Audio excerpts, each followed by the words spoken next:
Now, if you've ever dropped a glass on the kitchen floor and watched it shatter, you're familiar with just how far and wide those teeny shards of glass can travel. Small and unseen, sharp pieces can hide for months until they're vacuumed up or swept up or, heaven forbid, stepped on.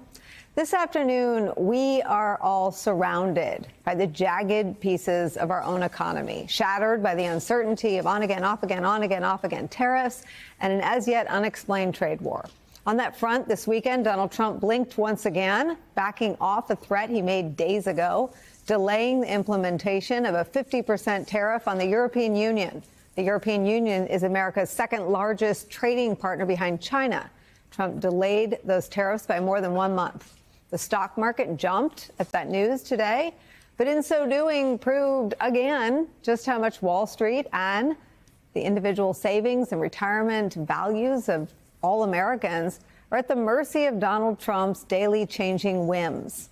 That chaos and confusion comes at a price, not just for investors or business owners, but for factory workers, for truck drivers, for restaurant owners, for the common normal people who make our world go round. This from the Wall Street Journal today. Quote, Ruben Diaz typically hauls 2 container loads of goods a day in a rented big rig between Southern California's sprawling ports and warehouses dozens of miles away. Now the 38-year-old is struggling to find 2 loads a week and is being paid less for them, following a sharp drop in imports into the ports of Los Angeles and Long Beach. Late one afternoon, he refueled at the Sunshine truck stop after dropping off a single empty container at the port. He figured he would be left with about $50 after deducting costs for truck rental, insurance, and diesel, and was considering giving up as a self-employed driver. Quote, I am just surviving, but I am not going to make it, he said. Now, that's just one person suffering the consequences, one of those shards of dropped, shattered glass. New York Times today reports on another, the saga of a small business in Vermont that sells stainless steel water bottles with a patented nozzle. After 5 years, the company Bivo was close to becoming profitable, but then, quote, the drop in tariffs this month to 30% from 145% on most Chinese goods was a relief, but in the way that a flood is better than a tsunami. The duties on Bivo's bottles are higher than 30% because of the material they're made from and how they're classified by trade officials. Bivo bottles that are not insulated are subject to tariffs that add up to 47%, and the rate for insulated bottles is 37%.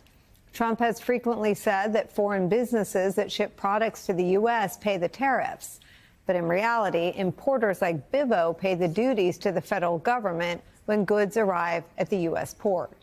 Donald Trump's death by 1,000 cuts approach to the U.S. economy is where we start today with some of our favorite experts and friends. Professor of Economics and Public Policy at the University of Michigan, Justin Wolfers, is back.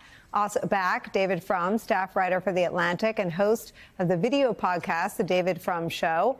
Also joining us, NBC News political analyst, president of Brilliant Corners Research, Democratic strategist Cornell Belcher is here. Justin, I'm going to start with you because I think you were here for the news that Trump was raising tariffs on the EU. He blinked, which in the long arc of history, I suppose, is a good thing. But it's the instability that has now rippled down to affecting truck drivers and U.S. small business owners and manufacturers. Where do those impacts, where do those stories of struggle turn? Are they sort of the sign of the bottom, or do those consequences continue to sprawl? Yeah, this was a tariff policy from Trump that nearly lasted one entire long weekend. He was a little unlucky. There was a Memorial Day, extended the weekend to 3 days, and you couldn't have a tariff policy last a full weekend. So Friday's policy was reversed by Monday, and so we get to analyse it today on Tuesday. And I think that's really symptomatic. There's the individual stories of people who are thinking about equipment that won't come in, and it's very easy to track through how that will affect their lives over the next 2, 3, 4, 5 months. Those truck drivers who won't have goods to truck across the country, they also won't be stopping at gas stations to buy a sandwich, and then the sandwich demand falls off and on it goes.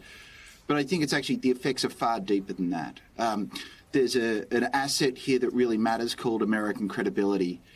There was a time when the president opened his mouth when you had to pay attention because you thought it meant something, that it was a shift in policy that other countries could rely on and respond to.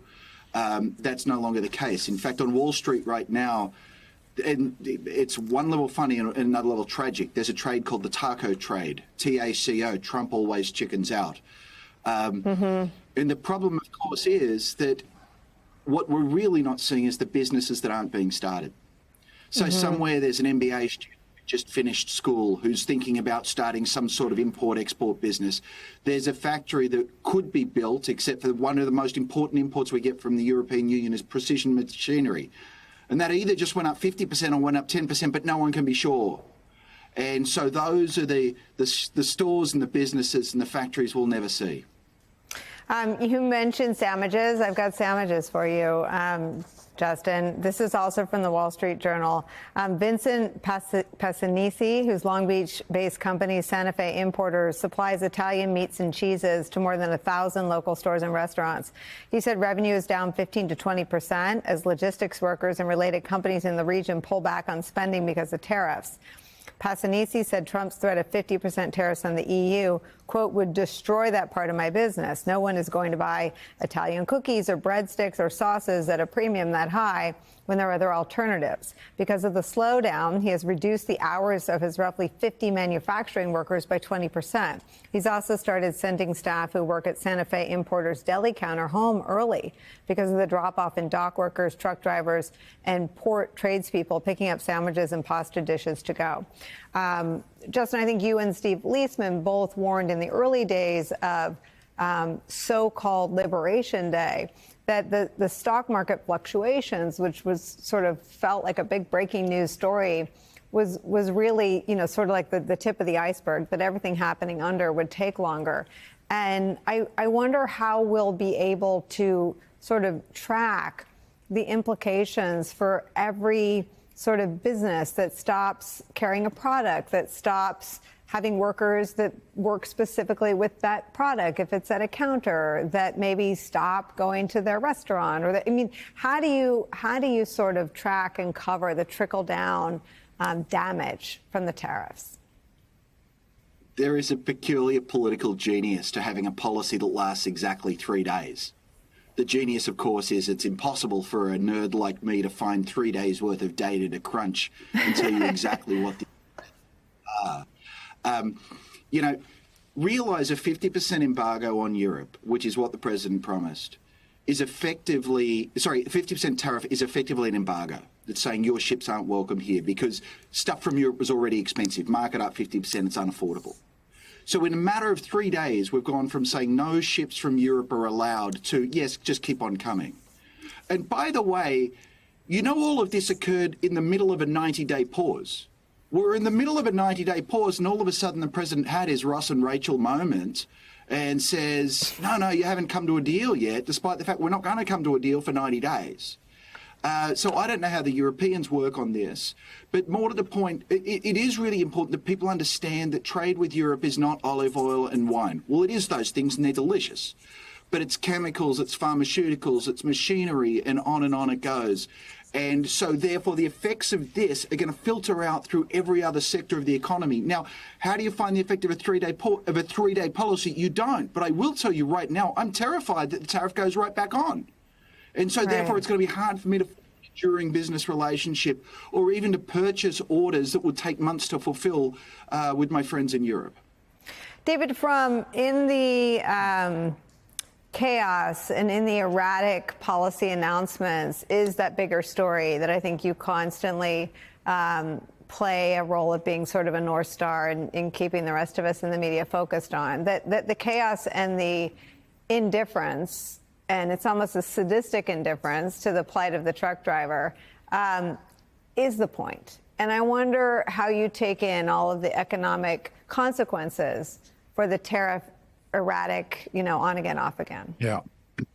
Well, Trump delights in tariffs because they're the one form of tax that the president can lay at will, at whim, or alleviate at will and whim. All the other taxes are provided by the Constitution. Congress must lay. If you want to raise the corporate income tax or give a particular corporation a break, that's Congress's job, not the president. But here he has found something where he can exercise power, and he enjoys that so much. So although it's embarrassing that he puts the tariff off and then, as Justin said, immediately removes it, it's also thrilling to him because it's power. It's the surge of power. So I think we need to see this tariff story in conjunction with all the other abuses of power that are going on, the pardons that are being more or less flagrantly sold. Or applied to people who commit one kind of crime if they like the president, and people with much better stories, but if they don't like the president, they don't get it. Or prosecuting this candidate for mayor in New York because you don't like him, and pardoning that candidate for mayor of New York because you do like him. That Trump, I think he lives to exercise power capriciously.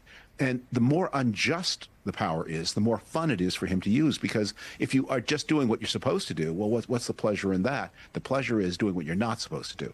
And these tariffs are the example. And he's created, I think, a dilemma for Congress in the future, which is even when Trump takes the tariff off, there's no relief. As Justin says, it goes back on again. No one can feel security. No one can make investment decisions until this whole power set is retaken by Congress back from the president, to whom it delegated the powers, trusting the president to be the free trader in the room, and discovering that, no, this president is capricious, and there will be no security until his power to exercise caprice is taken away.